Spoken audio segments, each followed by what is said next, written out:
Celebrating the connection with our pets. This is Animal Radio, featuring veterinarian Dr. Debbie White, groomer Joey Villani, news director Lori Brooks. And now, here are your hosts, Hal Abrams and Judy Francis.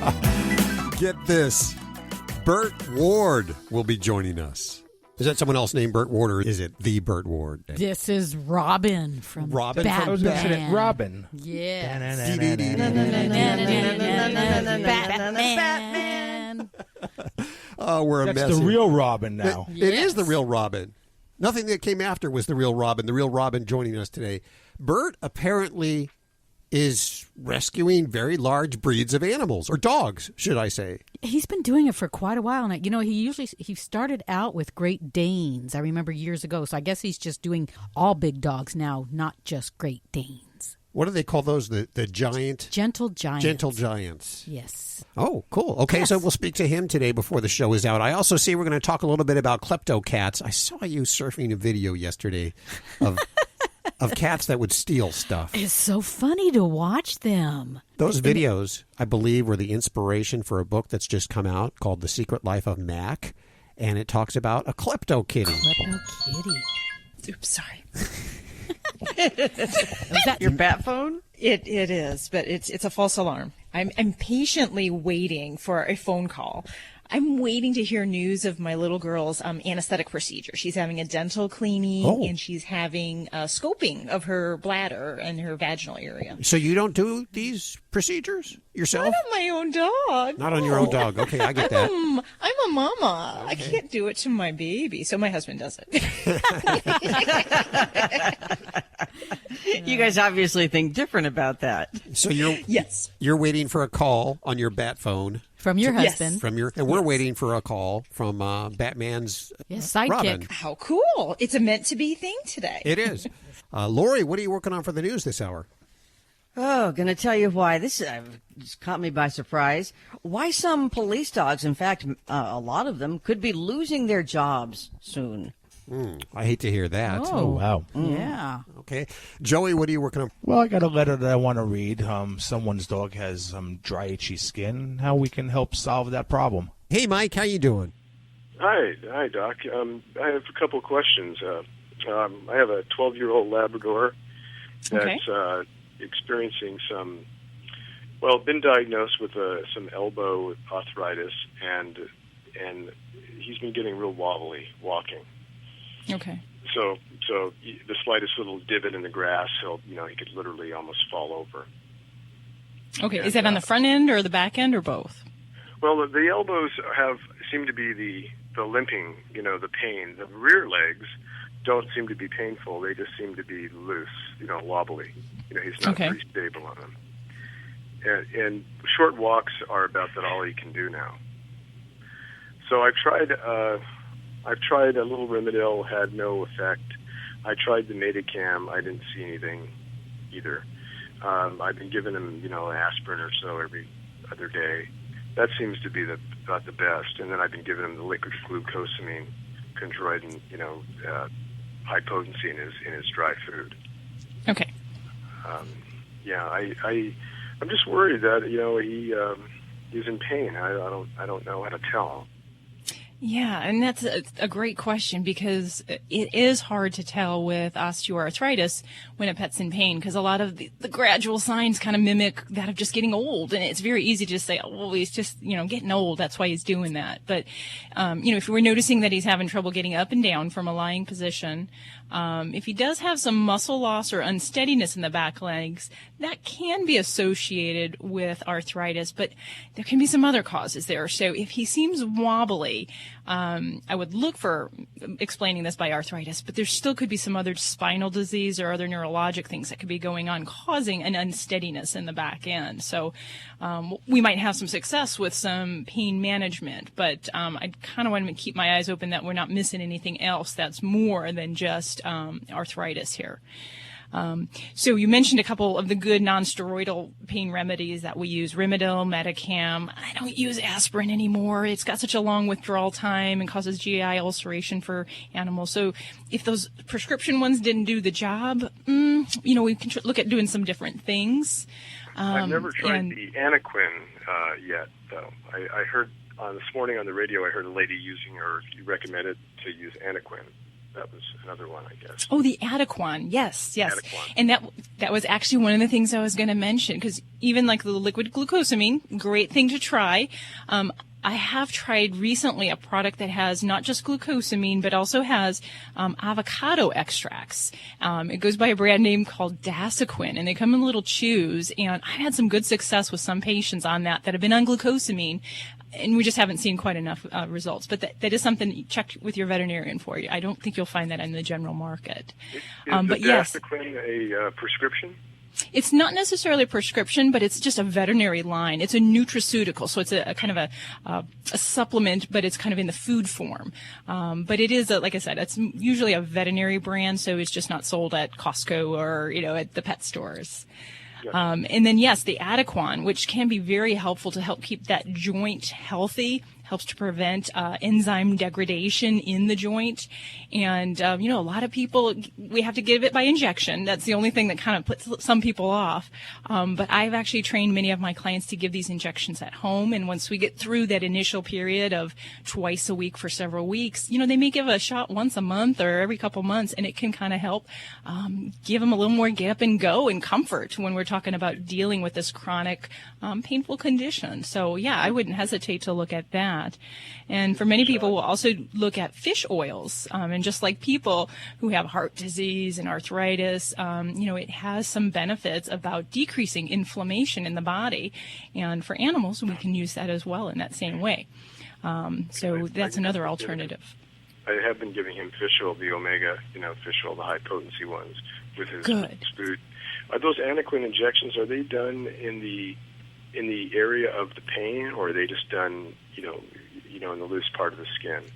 Good question. They're just given anywhere in the loose skin. And we used to have to give this in an intramuscular injection, which meant the veterinarian had to do that. But yeah, anywhere we can give a subcutaneous injection on the back, on the hip area, anywhere up through the back area, we can give that.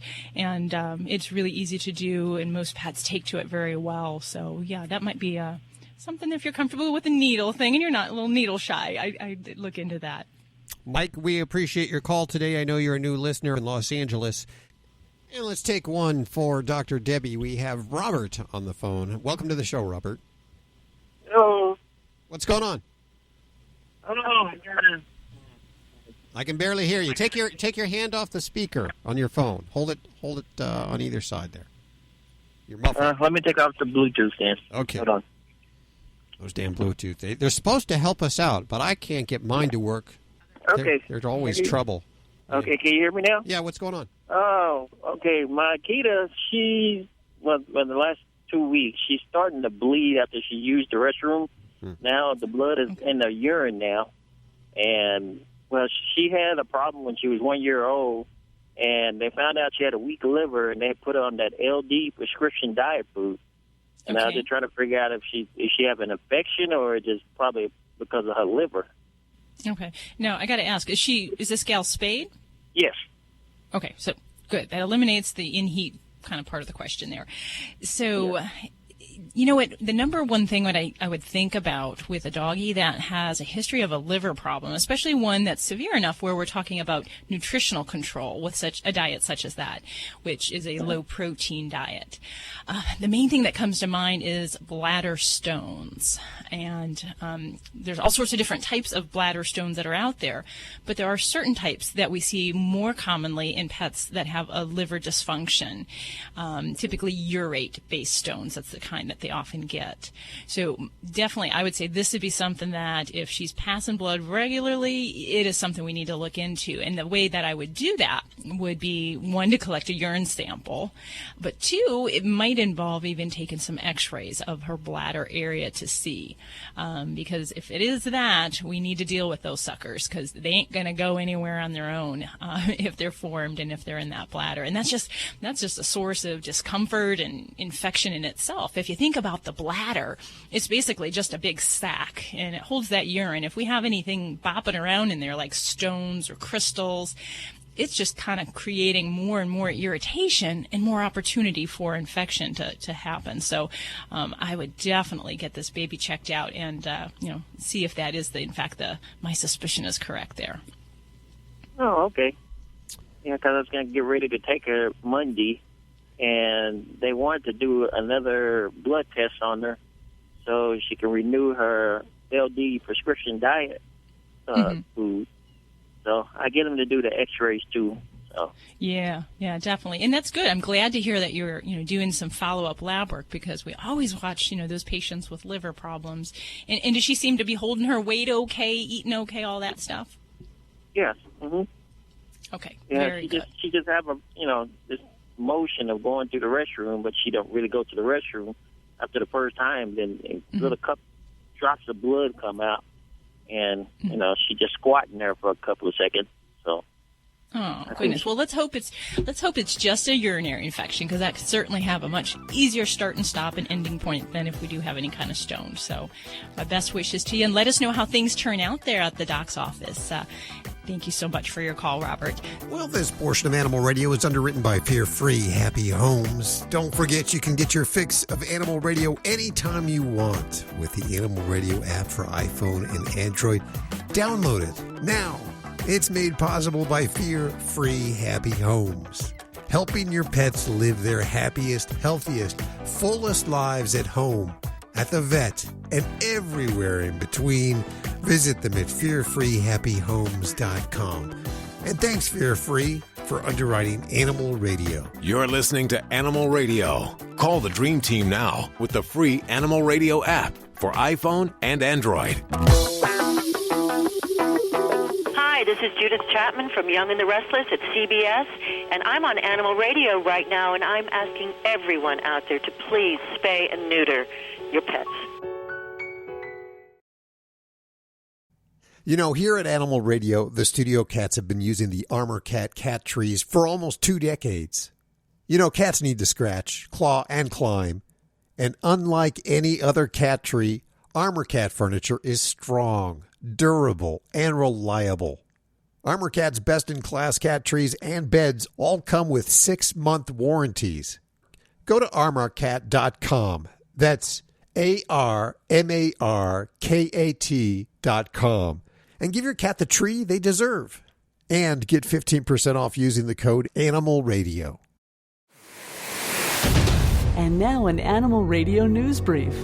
I'm Stacy Cohen for Animal Radio. Well, you know what? I'm the type of person, when there's a bee, I'm gone. I'll run for miles to get away from it. I'll be in the middle of the freeway and I'll get out of my car.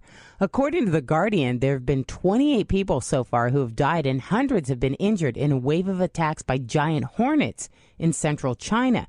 The hornets are also known as Vespa mandarinia, and they reportedly chased people for hundreds of miles and then stung them as many as 200 times.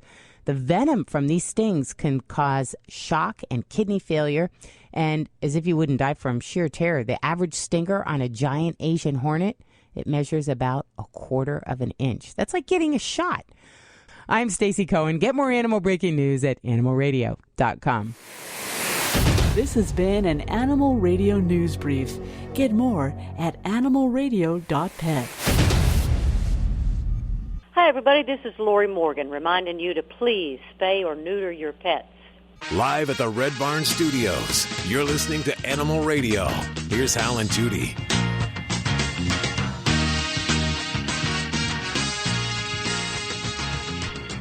Yeah, we got new digs.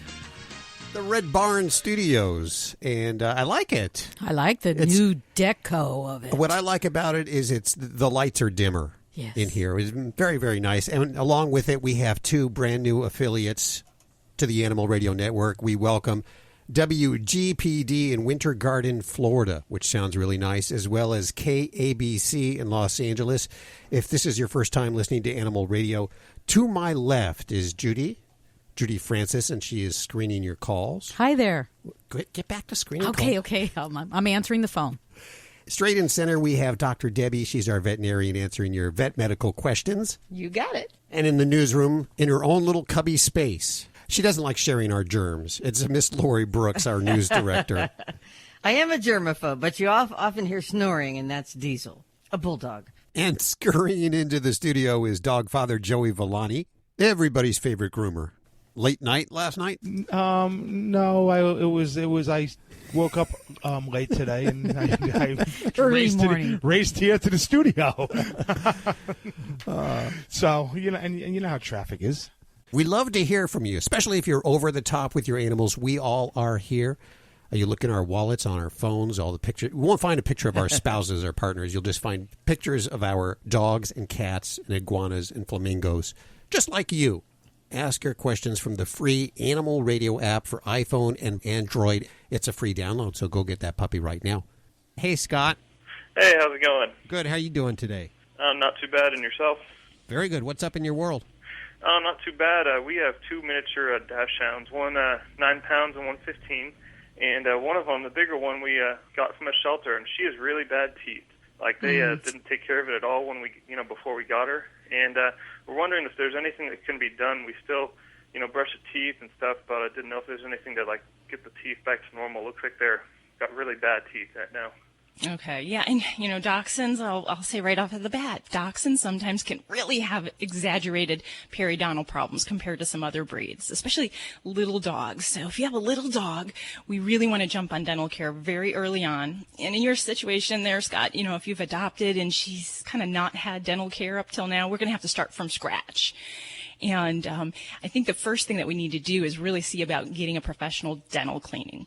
And that's very important because to try to brush teeth on a dog that has advanced dental disease, it's a painful process. So you want to start fresh with healthy teeth. So see your veterinarian, get a cleaning, polishing scheduled, and, see if there's any problem teeth in there that need to come out of there. In many cases, we need to deal with those problems before we can actually get on a good preventative care regimen at home. But you're definitely right to be worried because, we know that dental disease is a big problem and we know it causes a lot of other health manifestations in the body. And in fact, by the age of 3 years, 85% of all dogs and cats will have some degree of periodontal disease. Gosh. So it's really a very startling thing, and if you're not making efforts now, it is time. So once you get your dog's teeth cleaned, there are some important things that you can do at home. But again, this is secondary after you get those teeth taken care of at the vet office. And brushing teeth by far is the best thing. If you do it 3 times a week, you're going to have some benefit. Once every 6 weeks when you go to the groomers, isn't going to do it. So you want to make sure you use a doggy toothpaste and really start slowly to get your pet used to that brushing sensation. But even if that's not something that your dog will take to, there's some other products out there, oral rinses that you can apply to the gum line. There's additives you add to the water that can actually help prevent plaque accumulation on the teeth. And then, of course, most people know about the treats and the different dental diets out there, and actually some of them are actually proven to have a benefit. And there is a organization called the Veterinary Oral Health Council, and there's actually a seal of approval that they give to very common dental treats and diets. So some of those things may be another avenue that we can use. And again, once that mouth is clean and we've got a good, healthy starting point to get things started. Definitely. Well, thanks a lot for your help. You're listening to Animal Radio. Call the Dream Team now with the free Animal Radio app for iPhone and Android. Alan Cable, here's your real dogs doing amazing things. Watch. You wouldn't think he's 10 years old just by the way he acts. Tucker gets into a lot of trouble. Known in the family to be the food burglar. And because of that, an amazing secret that was hiding in Tucker's belly is about to be revealed to the world. After I turn around, the popsicle is gone. Tucker ate it stick and all. Smacking his jaws. But with dogs, often what goes in comes right back out. Stick and all, everything came out. 2 days later, something else came out. And I look in the paper towel, and here is my wedding ring. I kid you not. My wedding ring. Her ring went missing 5 years ago. I was devastated. The vet thinks the popsicle stick may have dislodged the ring. Friends have said, I want a dog that throws up diamonds. Like, who doesn't, right? So I have my wedding ring back, and Tucker is, he's my hero. Hero? That dog's a jewel thief. And I don't even care. This is Animal Radio, baby. Got an old car? You can donate it and save a life. The United Breast Cancer Foundation needs your help. They want to keep saving lives by offering women free or low-cost breast screening exams. And donating your old car or truck, running or not, helps pay for them. Plus, you get a charitable tax deduction. Call now for free pickup. 800-245-0823. 800-245-0823. That's 800-245-0823. This is an Animal Radio News Update. I'm Lori Brooks. Police in Boston are said to be elated over proposed legislation there that would allow emergency medical techs to treat police dogs who are injured in the line of duty. As the chief there says, we owe it to an animal. We are pulling into service to do the best we can for them. Right now, Massachusetts law penalizes EMTs if they assist an animal in an emergency. This proposal prioritizes humans requiring medical attention before law enforcement dogs receive care, but the EMTs would no longer be penalized for helping an official canine. They can't just help any dog. It also allows licensed veterinarians to provide written guidelines or consultations with those EMTs who are providing emergency care to police dogs. The proposal comes after a police dog named Nero was hospitalized for a week. This was back in April after he was shot in the face, and Nero's human partner was killed while trying to serve a warrant. But now Nero has since recovered, and he continues to live with the slain officer's family. Meanwhile, while we're talking about police dogs, amid all of the legal haze that has arisen since voters around the country have approved recreational marijuana, there is now some doubt surrounding the future roles of police dogs and the admissibility of evidence uncovered by those marijuana-sensitive snouts they have. You see, many police dogs were trained to detect drugs, right? And then they signal the presence of drugs to their handlers, who use that, in part, as a basis to search vehicles that police have pulled over. However, many police dogs were not trained to differentiate between a legal, now recreational substance, many places like marijuana, and an illegal substance such as, cocaine or heroin or in court. Now, many of these defendants charged in these cases are arguing that the drug-sniffing dogs police rely upon to determine probable cause to search a vehicle may be detecting legal marijuana instead of illegal substances. So without a firm basis for probable cause, the cases can be thrown out in court no matter what is eventually found in the vehicle, because it's a technicality. Those police dogs trained to sniff out marijuana as a drug because, they're trained to sniff many drugs as one. They can still be used to assist federal authorities in searching areas where marijuana remains illegal. And some of those places include school buses, schools, and prisons. I'm Lori Brooks. Get more breaking animal news anytime at animalradio.com. This has been an Animal Radio News Update. Get more at animalradio.com. Hi, this is John Grogan. I'm the author of Marley and Me. And I just hope that everybody can find a dog to love and to keep that dog in their family for their whole lives. If you're new to Animal Radio, that means it's time for dog father Joey Villani on Animal Radio. And what's up with you today? Not too much. I don't know. I'm a little tired today for some reason. I feel like I've been on the road for a while before I got here. So what's going on? So I got a letter here from a Vanessa, and if I say your last name wrong, I'm sorry, Cianzano. And she's asked me, she has a border collie. And apparently her border collie is scratching and itching, and she said that she feeds well and she's adding supplements, a lot of omega fish oils and all those things that you find at a pet store. And she's saying it went from a dry, itchy skin to an oily, flaky, itchy skin. Whoops. And and to be honest with you, I see this all the time, because what people try to do is they try to build a nice, luxurious coat. And the first thing that they try to do is, let's put supplements in, because everything you read, your dog is lacking this, your dog is lacking that. And what ends up happening is you sometimes overdo it.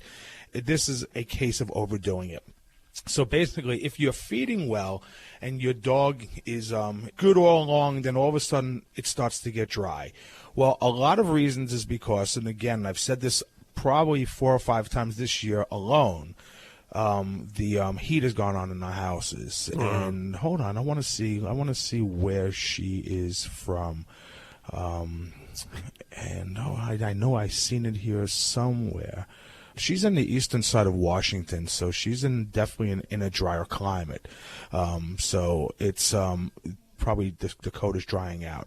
So real easy. Brushing and combing is essential because that is going to get out all of that undercoat, and it's going to give that working coat the strongest, healthiest coat to work with because you're pulling out the undercoat, you're leaving the top coat, and it's breathing properly. So that's number one. Number two, and I say this a lot, if you get yourself a bottle of distilled water and mix get a spray bottle, mix maybe a quart size. And why do I use distilled water? Because it's not going to spoil on you as quickly as regular tap water will. Distilled water will last for quite some time.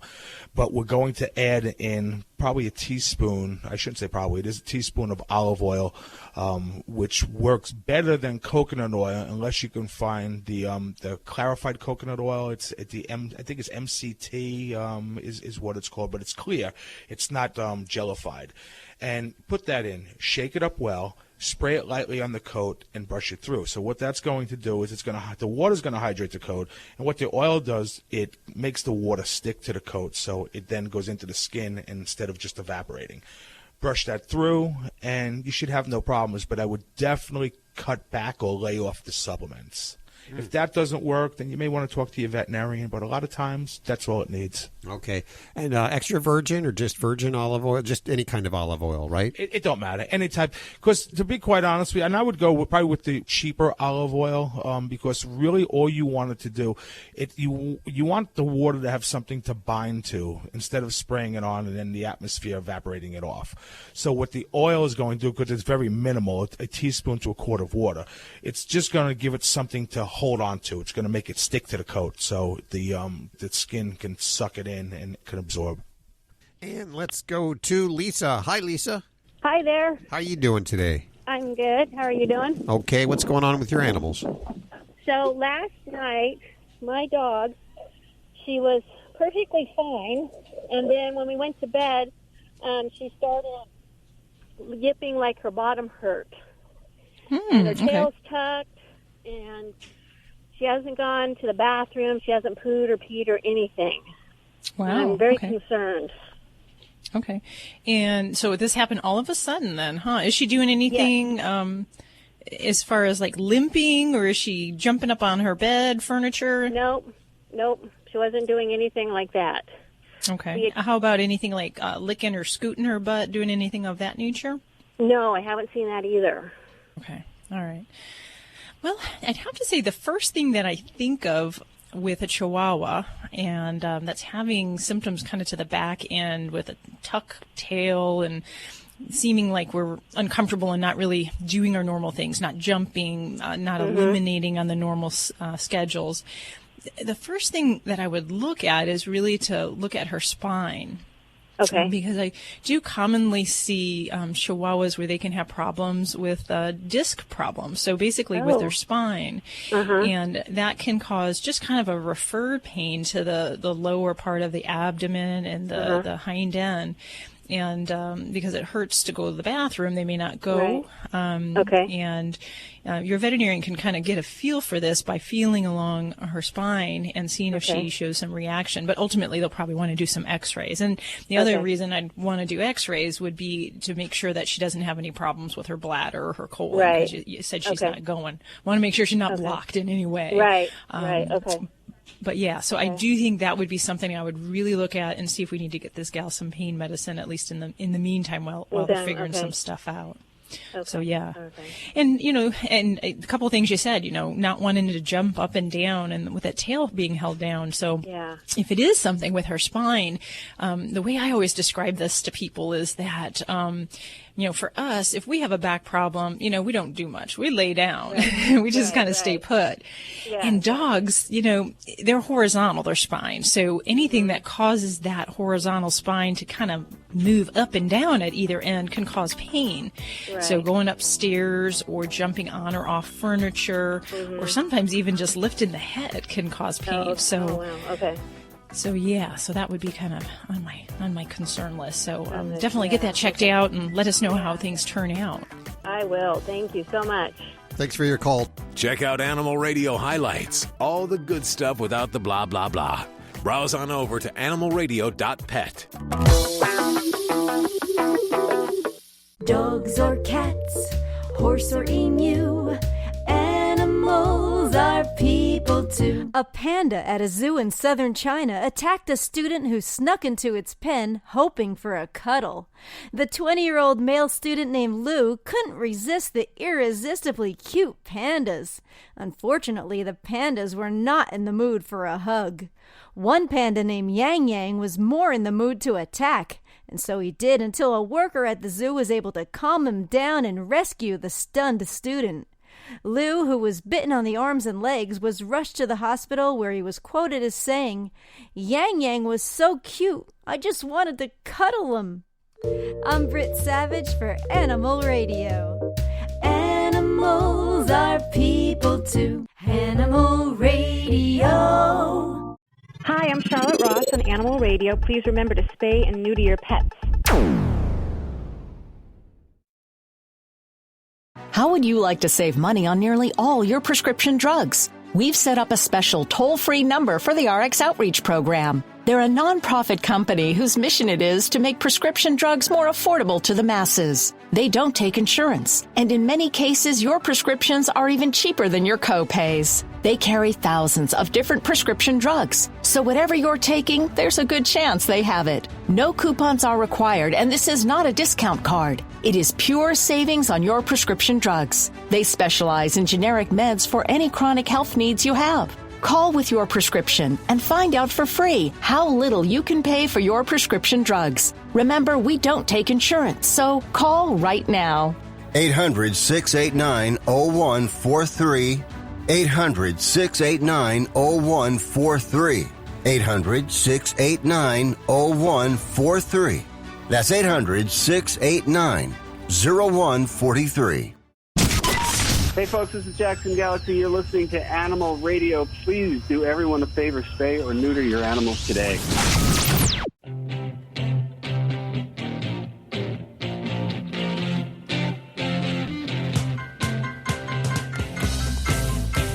Live at the Red Barn Studios, you're listening to Animal Radio. Here's Hal and Judy. Every once in a while, I'll catch you surfing videos online. You were surfing yesterday. You were watching videos of cats that steal stuff. It was adorable. They were taking all kinds of stuff. They were getting in drawers. They were taking pens. They were knocking stuff off the desk. And once they got it in their mouth, they just took off running like they knew. Apparently, this is a thing.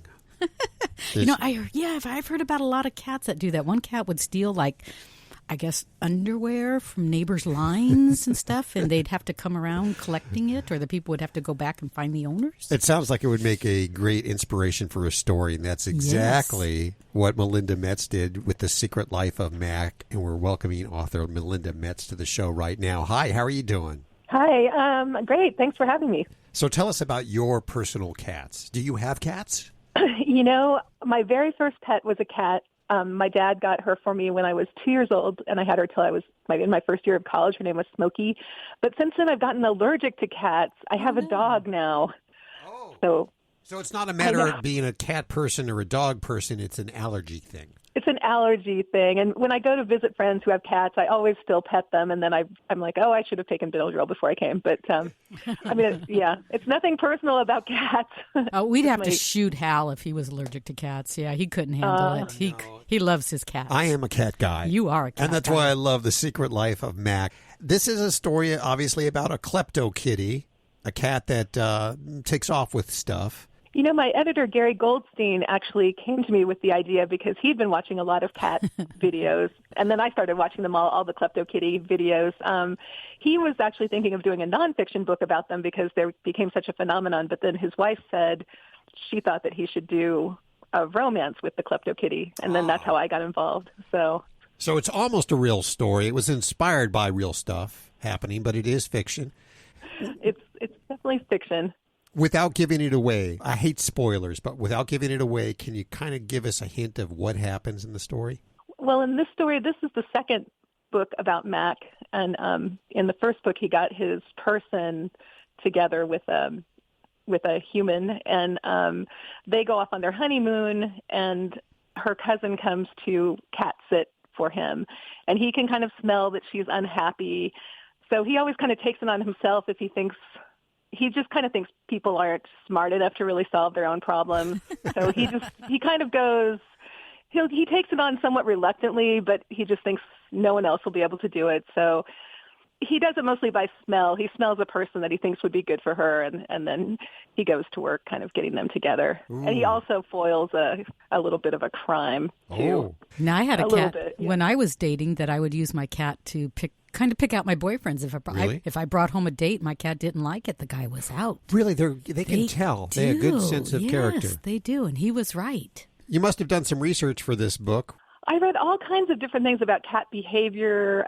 Even though I had that one cat for 17 years and I had another cat too, I didn't know about the little gland they have on the roof of their mouth that gives them extra information from what they smell. They kind of flick air in with their tongues. And I looked at things about cat body language with their whiskers and their ears and their tails and sense of eyesight and smell. And I just read a bunch of different factual cat information, anything I could find. A lot of watching videos, I assume?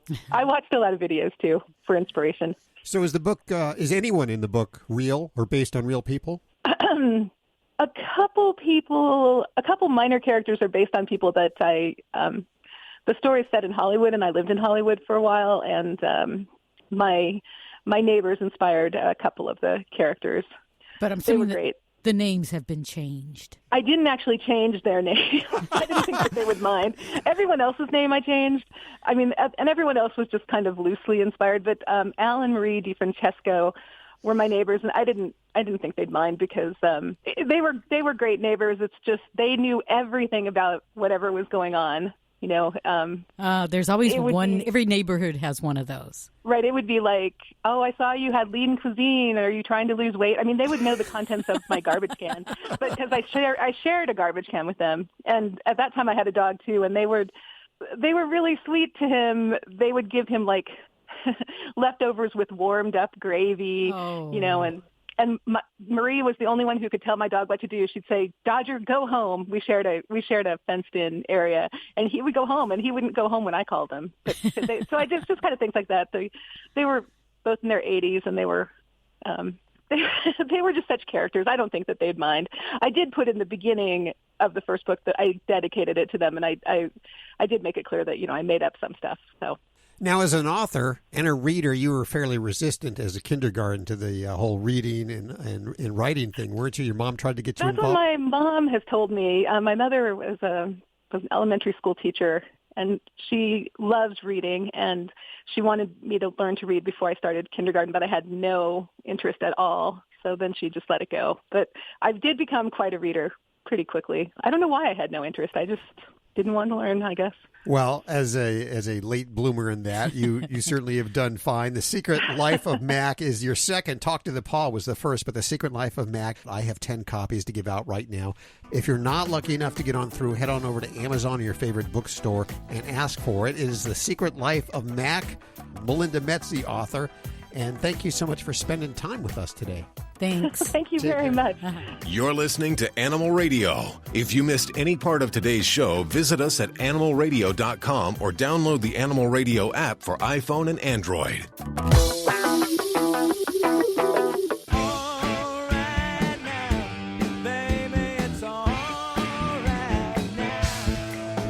Hi, this is Paul Rogers. And Cynthia Rogers. On Animal Radio. Just know that it's going to be all right, meow.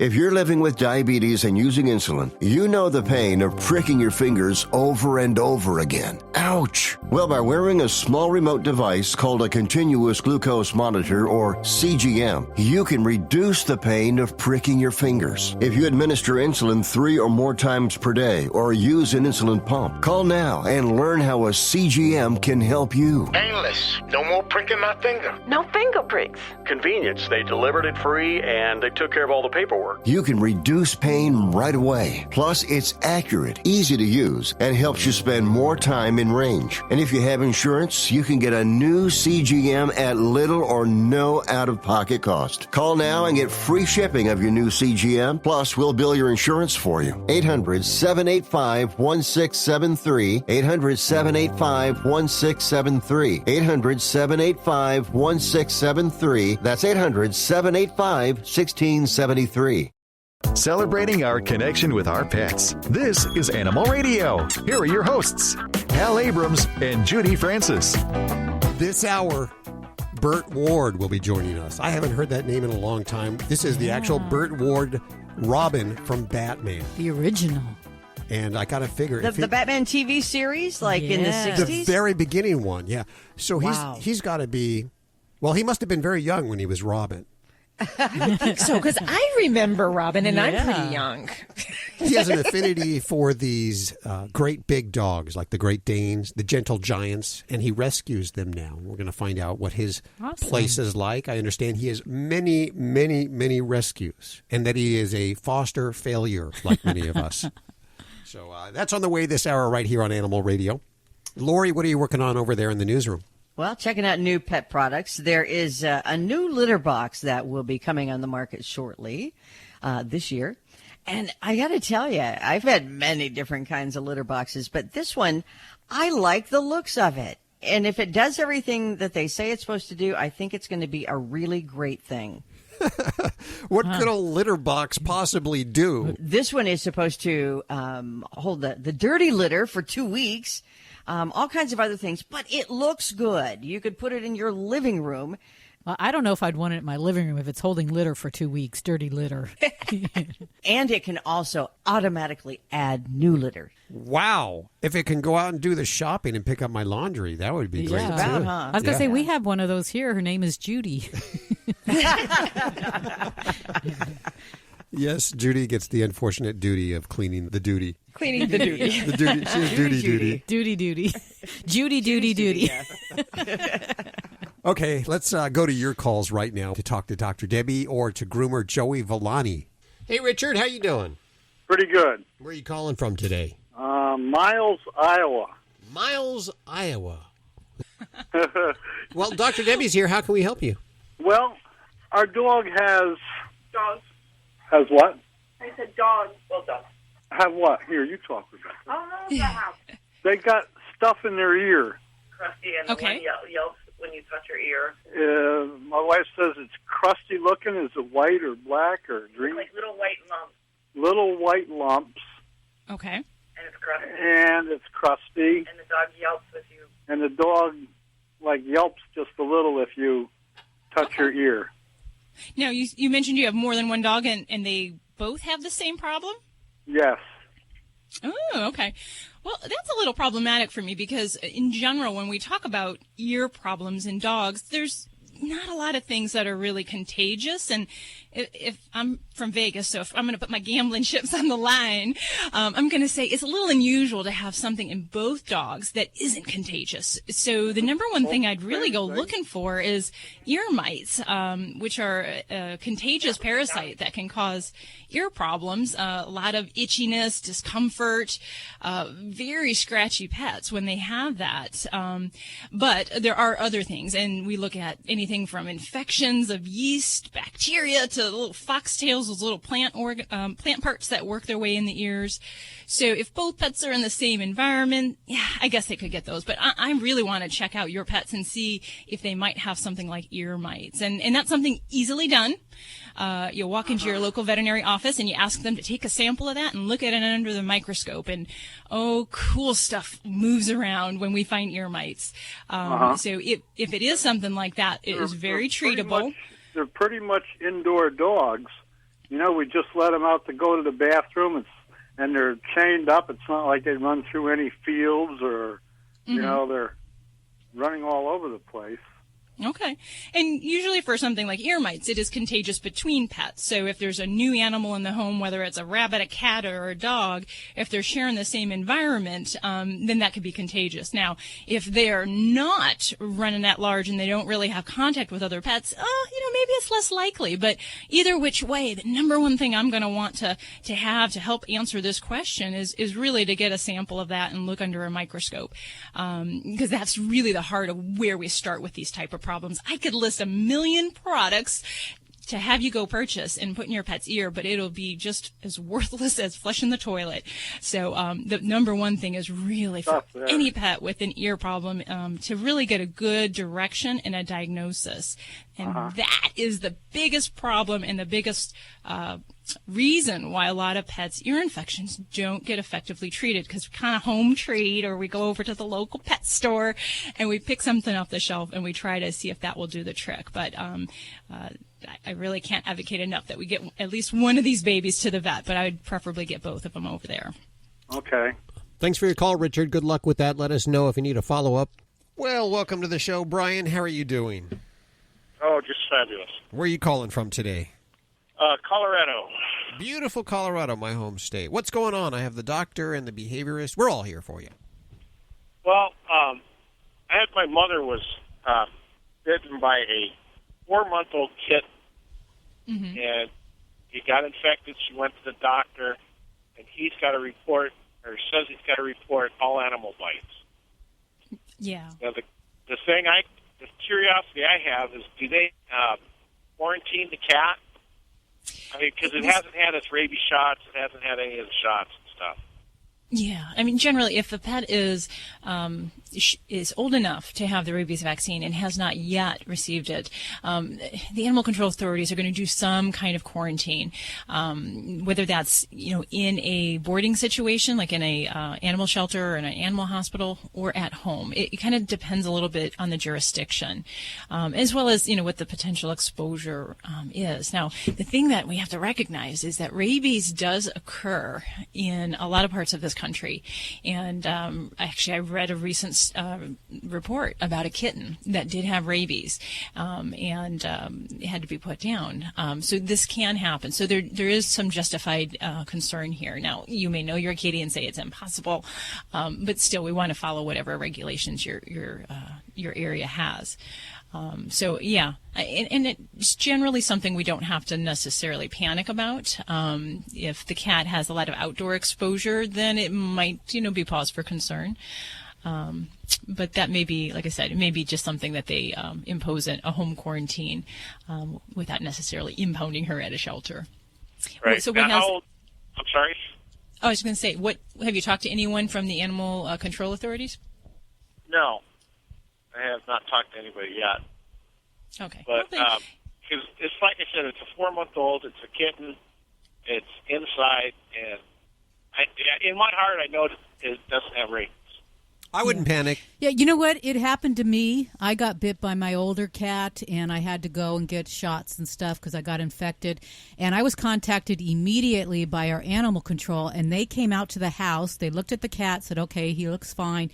They put signs all over my house and quarantined him there for 10 days. I was not allowed to take any animals outside. My dog was not allowed out of the house. Everybody had to stay in the house for 10 days. But it was pretty benign. Yeah, and then at 10 days, days I called them, and they said, okay, rip the signs down, everybody's fine. And we actually have the sign hanging here in the studio. It's we just sort of it. we think it's kind of a joke now, Yeah. but I wouldn't worry about it. Don't panic about it, Yeah. and it's something that they got to do. It's the law. They're just trying to protect everyone from rabies.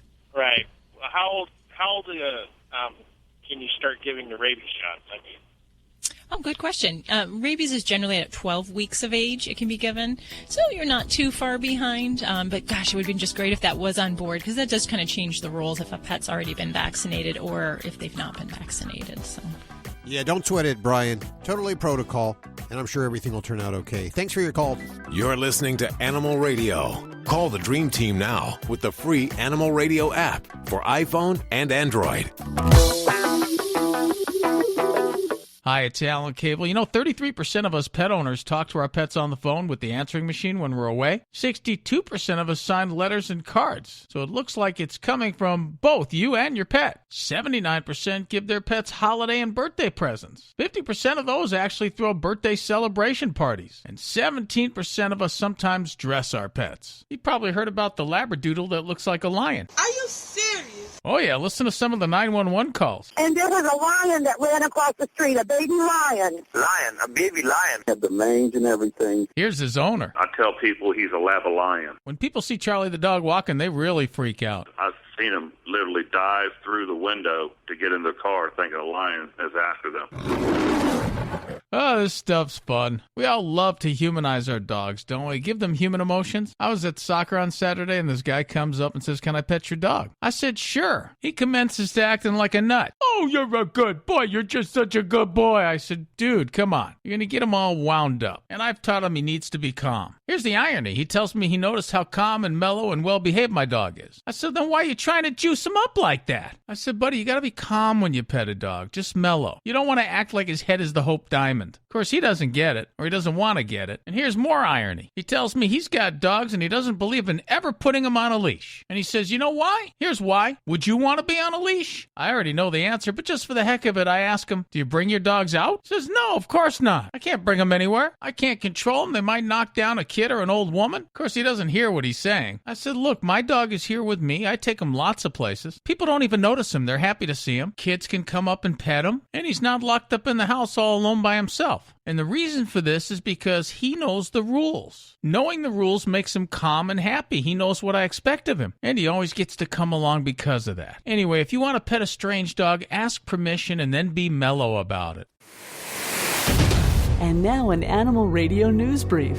A British woman recently located her missing diamond earring, but she's going to have to wait almost a decade before she's able to wear it again. Claire Lennon told The Telegraph that her pet chicken, Sarah, snatched the $450 piece of jewelry while she was perched on her shoulder. Everybody carries around a pet chicken, don't they? Veterinarians determined the earring was trapped in the chicken's stomach, and while they said they could remove it with risky surgery, Lennon quickly ruled that out because she says her 6-year-old daughter would be devastated if Sarah died. So instead, they intend to wait until Sarah grows old and passes away from natural causes, which Lennon estimates could happen in about 8 years. I guess it doesn't come out in the poop like dogs or something. You know, you go through the dogs if they eat something. Well, at least I do. My dogs eat something that I need. I look in the backyard and see if it's there. This has been an Animal Radio news brief. Get more at animalradio.pet. You know, here at Animal Radio, the studio cats have been using the Armor Cat cat trees for 2 decades. And you know, cats need to scratch, claw, and climb. And unlike any other tree, Armor Cat furniture is strong, durable, and really reliable. Armor Cat's best-in-class cat trees and beds all come with 6-month warranties. Go to armorcat.com. That's ARMARKAT.com. And give your cat the tree they deserve. And get 15% off using the code Animal Radio. Hi, this is Justin Tyler Ferguson from Modern Family. I'm on Animal Radio. Adopt a pet.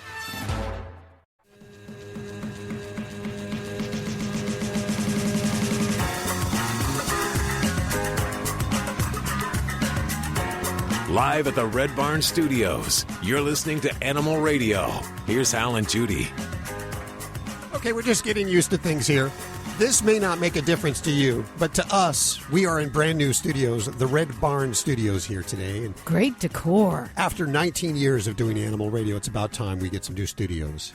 We are moments away from Burt Ward, and we're also moments away from a quick check of the news with Miss Lori Brooks in our Animal Radio newsroom. Coming up, the opioid crisis not just affecting people. And we'll discuss addiction with animals. Is that possible? Oh, I never thought of that. I bet they can get addicted. Yeah, okay, that's on the way in just a few minutes. Let's go to your calls right now. And we're going for a call for Dr. Debbie. We have Jim. Hey, Jim, how are you doing? Good. I've got 2 small dogs, and they got into, I don't know which one ate the most, or if they both ate, if one just ate the whole thing and the other one did not get any. What did they get into? What did they eat? pork rind. Pork rinds. Oh, was this a full bag of pork rinds? It would be probably about a half a bag. Okay. All right. Well, and is anybody showing any symptoms as so far? Not so far, but I'm no longer with the dogs right now. I had to hit the road, and so my wife is watching them. But we did have one dog years ago that we gave him pork chop fat, and she died from it. So I don't understand. We got to back up here because I'm completely confused. Pork rinds are not good for dogs? Okay, pork rinds are really high in fat. It's basically the deep fried fat from pork, and it's going to have a lot of salt in it, so it's kind of cured. So because of those two things, the high fat and the high salt content, it definitely can be problematic. Now, depending on who got it and how much was ingested by each particular dog, this may be something as simple as some stomach upset with diarrhea or vomiting. I do tend to see dogs that get into this kind of thing. You will even see a greasy nature to the stools when they're passing their stools. So that would definitely be, I'd say, on the lower end of the concern level. On the higher end of the concern level is something pancreatitis, which I might be suspicious might have been what was going on with your other baby, because we know that in dogs, when they eat a high-fat meal, they get into the garbage, they get into the leftover Thanksgiving goodies and overdo it, it can trigger a problem with the pancreas where too many of the digestive enzymes are released. It causes abdominal pain, vomiting, can be very serious. It can be life-threatening. So that would be on the higher end of my concern spectrum. Huh. And I think with that, that would really, for your situation, Jim, I would honestly say we'd have to watch and see how we're doing. If we saw any symptoms of anyone not eating, having vomiting, or just abdominal pain when you kind of touch their belly and kind of just gently squeeze, if they groan or kind of cry out, that would be a pet I'd get to the veterinarian right away. But, because we don't know who got what and how much, it may just be a matter of watching and waiting there. Yeah. Should we maybe wean them off of food for a little while? And how recently did this happen? Just yesterday. Just yesterday. Well, normally, if I have a dog that gets into something that they shouldn't, one thing you can do is, for some dogs, we will actually give a little bit of food along the time just to give them something else with some bulk. If it's already been since yesterday, I would probably just hold them off on a fast for at least 12 hours, just to see what happens. And, if you get past the point of 24 hours without incidents, you're going to be hopefully okay. Maybe still having some diarrhea at that point, but that'll be kind of the point of kind of going, whew, and hopefully we'll be past that in another 12 hours. Yeah, okay. Yeah, oh, well, goodness. With our first dog that we lost, she did have something wrong with her pancreas, and passed, so we're a bit concerned about it.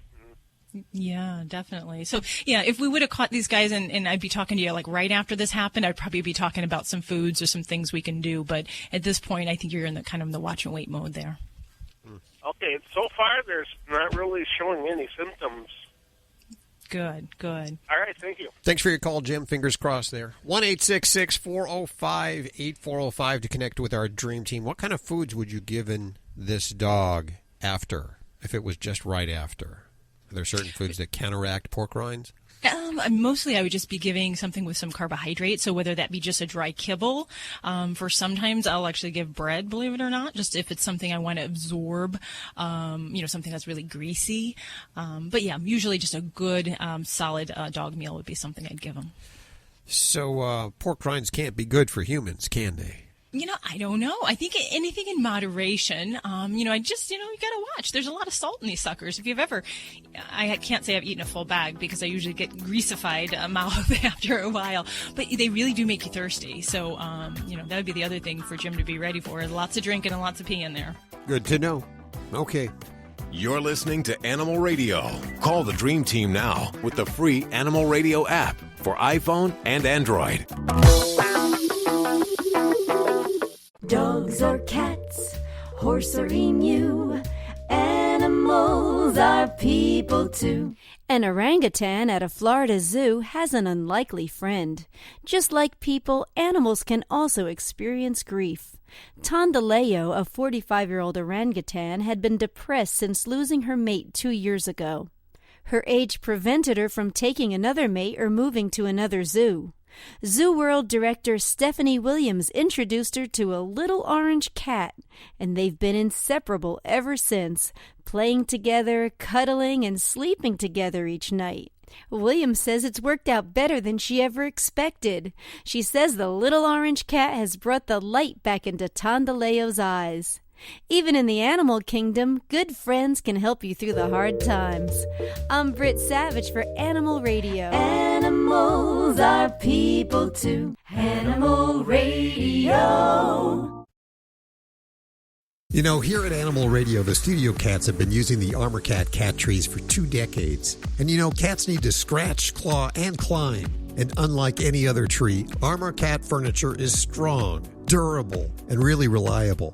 Armor Cat's best-in-class cat trees and beds all come with 6-month warranties. Go to armorcat.com. That's ARMARKAT.com. And give your cat the tree they deserve. And get 15% off using the code ANIMALRADIO. This is an Animal Radio News Update. I'm Lori Brooks. The opioid crisis is not just impacting people. A new study in Pennsylvania says there's been a big increase in the amount of pain medication being prescribed to pets in that state. It shows that opioid prescriptions for animals in Pennsylvania are up 41% over a 10-year period. And for some reason, that doesn't correlate with an increased number of patients there. However, if opioids are so addictive for humans, have you ever thought about this? Are they addictive to pets too? Well, one of the experts involved in the research explains it like this. He says, we don't recognize that dogs or cats get addicted to these medications, probably, because there's a psychological component that we don't know whether they experience or not, but we don't ever see signs of withdrawal, so therefore they don't think addiction is something that happens to pets. I have a lot of patients who their dogs are trained to get their pills. So, they come and anticipate their medication, but, are they really addicted or are they just like the treat that comes with it? Pill pockets, right? Yeah. Or cheese. We use cheese. The biggest downside, you guys, to having a cat is what? What is it? Hal, you're the cat lover. There's no downside to having a cat. No sleep. Hair. Claws in the face. Probably the litter box, I would say, for most people. Okay. Yes. Yeah. There's a company called Persong that showed off its new modern-looking, very minimalist style, self-cleaning litter box called LaviBot. And it works like this, pretty much like the others. But after your cat does their business in LaviBot, there's a rake on the inside that gently and quietly removes clumps without breaking them apart in the process. And then you can also set different timed intervals for the box to be cleaned. And waste, I can't believe this, is kept in a bag-lined drawer, which only needs to be emptied once every 2 weeks. Wow. So it must be, like a vault or something. So now the app that goes with it, by the way, connects with the LaviBot to track litter use, changes to your cat's weight. It can even differentiate between multiple cats. And another feature is the ability to receive a text when your cat has used it. Now, in comparison to Litter Robot, LaviBot is said to be smaller than Litter Robot, and it can also automatically add fresh litter from a 1.7-gallon storage bin that it has with it.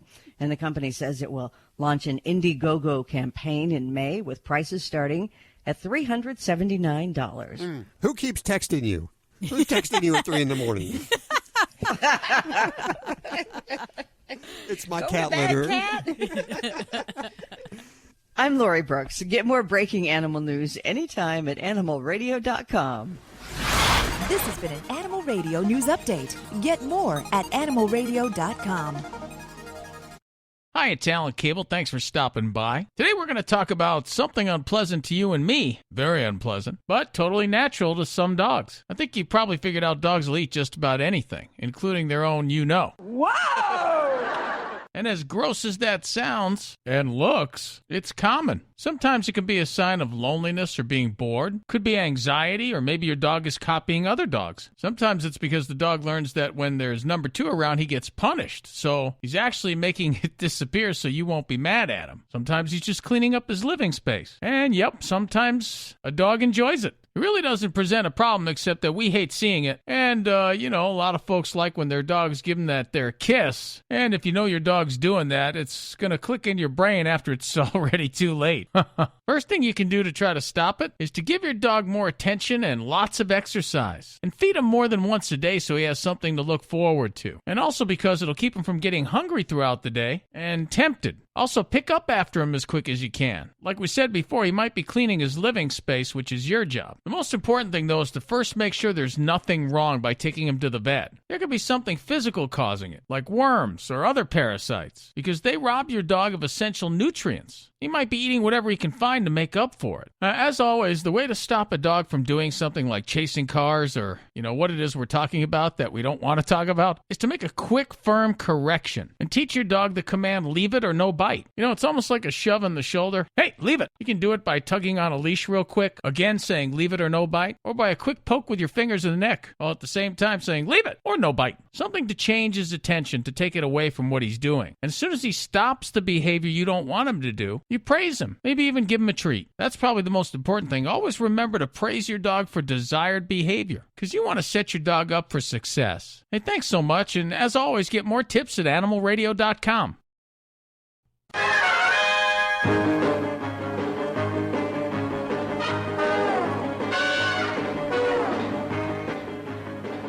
It is Animal Radio, celebrating the connection with our bats. Our bats? Well, today we're doing that. We have Batman's sidekick, Robin. Burt Ward is joining us right now. Hi, how are you doing, Burt? Hello, citizens. It is great to hear from you. I understand that you are now involved with saving animals, and dogs in particular, and giant dogs. Well, actually, for the last 25 years, my wife and I have operated Gentle Giants Rescue and Adoptions, the world's largest giant breed dog rescue. And in the last 25 years, we've rescued more than 15,500 dogs, every one which would have been put to sleep if we hadn't been there to take it out of a shelter or to take it over from an owner that had to give it up. In the course of doing that, we have discovered some fantastic things. We have dogs now living, and I'm sure since you have a vet there, she would be very happy to hear. We have dogs living up to 27 years, healthy and active, including giant breeds. I thought giant breeds generally don't live a very long life. They live shorter lives They don't. Yeah? They don't. I'll give you some actual numbers. Irish Wolfhounds and Mastiffs, 5 to 7 years. Great Danes, 7 to 9 years. Russian Wolfhound, 7 to 9 years, and other breeds, they can live a little longer. But in fact, the average dog in America, I understand, actually only lives about 9 or 10 years on average. Wow. What made you decide to bring in big breeds? Because when we moved here from Los Angeles, we're about an hour east of Los Angeles, halfway between L.A. and Palm Springs. My wife and I, 25 years ago, moved with our young daughter, and we decided to get her a dog. I mean, my whole life, I've had dogs, and I've trained dogs. In fact, I handle dogs, including military and police dogs. I mean, my wife and I are expert handlers. But we wanted to get a dog for our daughter, and we wanted to get a Great Dane. We found it was very hard to find them because there weren't any. And we did some more research and found out that the rescue that had been there before for Great Danes, the lady had actually died. And people that were giving up their Great Danes, if they couldn't find a home, they go to a shelter. And in animal shelters, dogs are barking in cages all day long. And who's going to take out a big Great Dane that's barking in a cage? So they were all being put to death. And with my wife and I were so upset because Great Danes are very gentle dogs. They call them gentle giants, hence our name. And so I said to my wife the first week in August of 1994, I said, Tracy, we can't let these dogs die. How about just for a couple of weeks, just till we find somebody else to take this over? Oh, yes. We rescue the great. Well, by the end of August, we had more than 100 here. Jeez. And it's been 25 years. I'm a patient guy, but nobody has come to take this over. That's okay. I think you're doing it the right way anyway. So anyway, what happened was, and how we got these dogs to live so much longer, and I'm sure your vet's going to be very interested because I'm going to be saying things he or she might not be aware of, but we couldn't stand it when we would lose one of our dogs. And in the beginning, the Danes living 7 to 9 years, when we would lose one, my wife and I would absolutely sob. I mean, it just affected us so much. We couldn't stand it. So we vowed that if we could find a way to help them live longer, we would. Initially, we developed a feeding and care program. We feed and care for dogs differently than other people do, okay? And we have a whole, all times in the last 25 years, more than 50 in our house. At all times, 24/7, more than 50, all different sizes, mainly the giant breeds.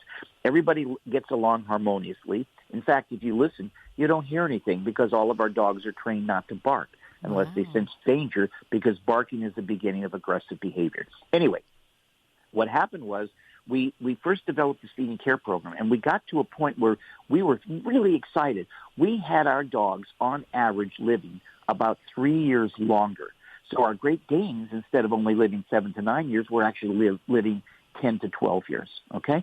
And at that point, we said, is there anything else we could do? So because we had the money to do it, we decided to make our own food.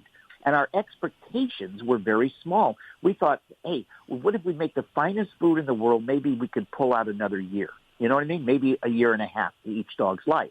And so one thing and another, we've got right now 30 of our 50 dogs that have already lived more than twice their normal lifespan. That's very, very impressive. Now, are any of these your personal dogs? Well, everyone is rescue.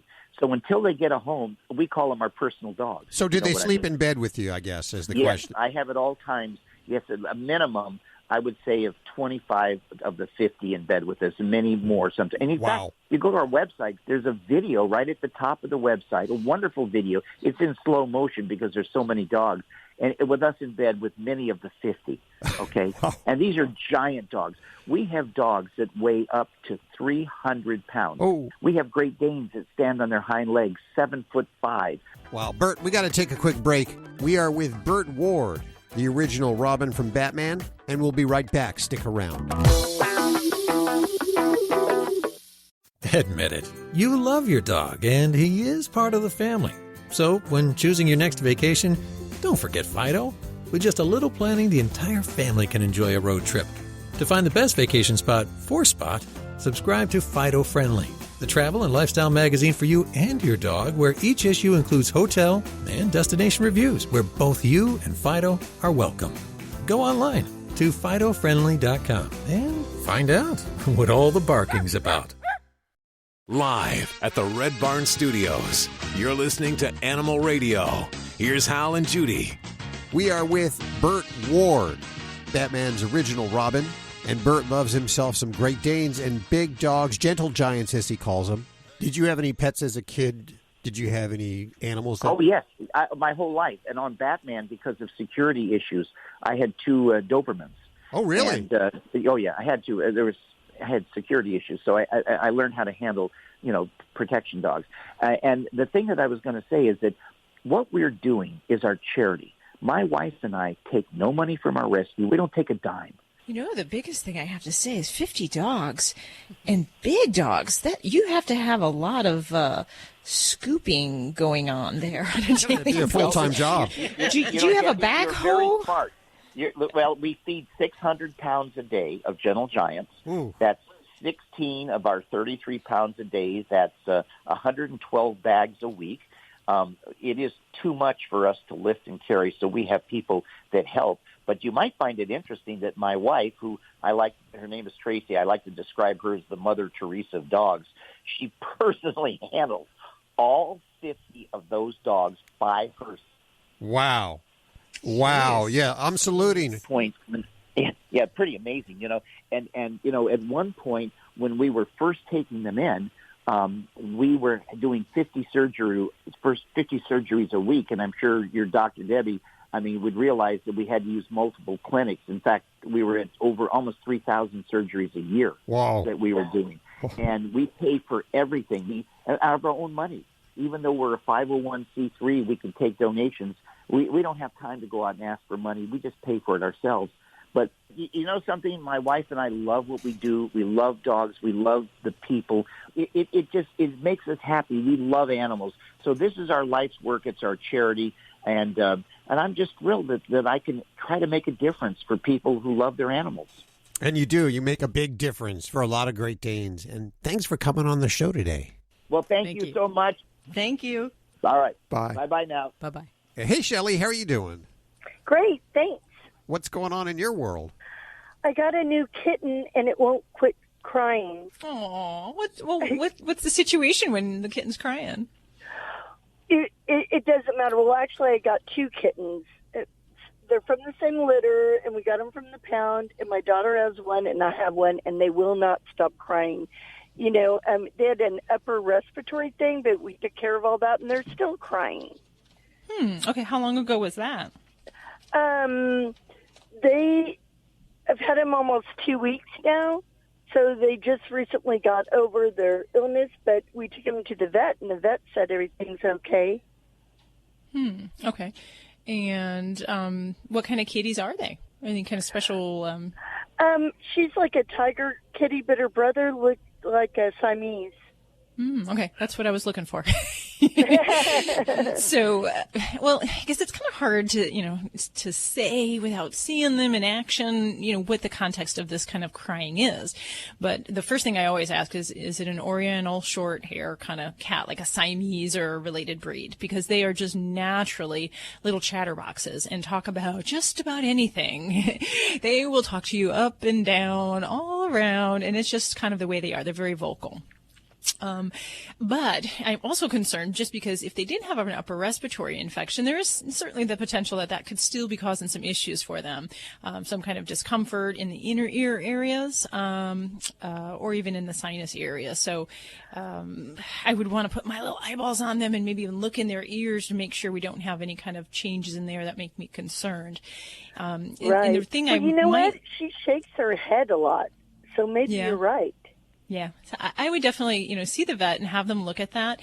We may or may not see changes on an otoscopic exam when we look down with the scope, but if we have symptoms relative to that, then I often will use like an anti-inflammatory or at least some kind of pain reliever, because anyone who's had a, inner ear infection or pressure in your ear, it doesn't feel good. So I always would, especially with cats, they don't really often verbalize pain. So if I ever suspect there's pain for a cat, it's always better to assume and treat for what we think could be there rather than just let them go on and just hope it goes away. So yeah, I would encourage that and a little pain relief. Okay, because they're driving us crazy. Oh. Well, and they're so cute, though. And I'm assuming, does it stop when they eat? They're not crying when they're eating, right? Well, no, but even when you're petting them, I mean, they are crying. They're crying all the time. They're really clinging, too. Oh, and how old were they when you got them? They think 2.5 months. Yeah, and so you have two together, so that helps to kind of keep some camaraderie and companionship there. But make sure you also... separate now. Sorry. Oh, they're separate now. Okay. Okay. Well, then make sure you do schedule some scheduled playtime just so we don't have boredom and loneliness when they're acclimating into their new home and they're no longer with their siblings. There's a lot of time in the day to fill. So, definitely work on trying to keep this kitty occupied, busy, change the games up. Cats are not dogs, so you got to change like in 5 to 10 minutes. It's a boring game. You got to find a new one. But try that too. All right. Thanks, Shelley. So I had a Siamese cat, and they sound like babies when they cry. Mm-hmm. They do. Yeah. They do. Well, go give them a big old hug from all of us, will you? Okay. Thank you. Thanks for your call.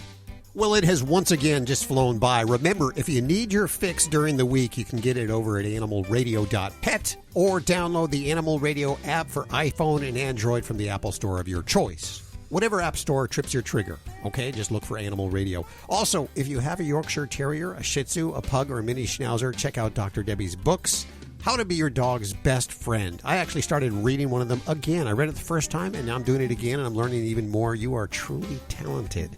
Why, thank you, sir. We'll put links over at animalradio.pet for everything you've heard on today's show, including those books. Have a great week. Bye-bye. Bye. Bye-bye. This is Animal Radio Network.